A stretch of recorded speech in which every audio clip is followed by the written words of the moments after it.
Paano natin malalaman kung ang given ay radical equation? Kapag meron tayong nakitang square root symbol or also called as radical sign at meron din tayong equal sign, yung equals. Sa number 1, cube root of x plus 2 equals 3. Ito yung ating given. Paano natin ito isolve?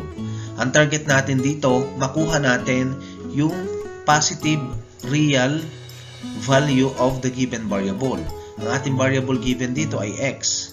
Okay, minsan, iisa lang yung value na makukuha natin at meron din namang pagkakataon na dalawa yung possible value ng variable. Okay, gawin natin ang number 1. Cube root of x plus 2 equals 3. Kung mapapansin natin, ang value ng index natin dito, yung nasa gilid ng ating radical sign ay 3. Okay, paano natin masisimplify ito? I-erase natin sa exponent na kung ano yung value ng index, doon natin siya i-erase. Ang value ng